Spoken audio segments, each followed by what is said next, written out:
অভিষেক বন্দ্যোপাধ্যায় ও তৃণমূলের নাম করে তোলা চাওয়ার অভিযোগে 3 জনকে গ্রেপ্তার করল পুলিশ। ধৃতদের নাম তরুণ তিওয়ারি, রাহুল পুরোহিত ও রাহুল সিং। ধৃতদের বিরুদ্ধে পোস্তা থানায় একাধিক ধারায় মামলা রুজু করা হয়েছে। শনিবার ধৃতদের আদালতে তোলা হবে বলে সূত্রের খবর। ধৃতদের মধ্যে তরুণ তিওয়ারি তৃণমূলের যুব সংগঠনের সম্পাদক ছিলেন। তার বিরুদ্ধে অভিষেক বন্দ্যোপাধ্যায়ের নাম করে টাকা তোলার অভিযোগ ছিল। বৃহস্পতিবার তার বিরুদ্ধে অভিযোগ দায়ের হয়। এরপরেই তরুণ তিওয়ারিকে সাসপেন্ড করে তৃণমূল কংগ্রেস।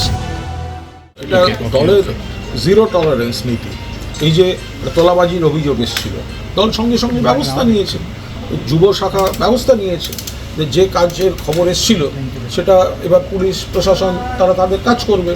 যে এই অভিযোগ দলের নাম ভাঙিয়ে দলকে ব্যবহার করে অপব্যবহার করে এই ধরনের কাজ করা, এটা কোনো অবস্থাতেই বরদাস্ত করা হবে না। দলীয় নেতৃত্ব বারবার এই বিষয়ে সতর্ক করা হচ্ছে। তাতেও যদি কেউ এই ধরনের কাজ করেন তাকে তার পরিণাম ভোগ করতে হবে। বিরোধীদের অভিযোগ, শাসক দলের নাম করে তোলাবাজির অভিযোগ এ রাজ্যে নতুন নয়। রাজ্যের বিভিন্ন প্রান্ত থেকে প্রায়শই এই ধরনের অভিযোগ সামনে আসে। এই সংক্রান্ত অভিযোগ সামনে এলে নামকে আসতে ব্যবস্থা নেওয়া হলেও তাতে যে পরিস্থিতির কোনো বদল হয় না, তৃণমূল নেতার এই গ্রেপ্তারের ঘটনার তারই প্রমাণ। স্বভাবতই প্রশ্ন উঠছে, রাজ্যে কেন এই ধরনের ঘটনা বারবার উঠছে? শাসক দলের প্রচ্ছন্ন মদত থাকার জন্যই কি এই ধরনের ঘটনা উত্তরোত্তর বাড়ছে? ক্যামেরায় অপূর্ব দেবনাথের সঙ্গে রাজা সাহা ও অভিরূপা সাহার রিপোর্ট, ক্যালকাটা নিউজ।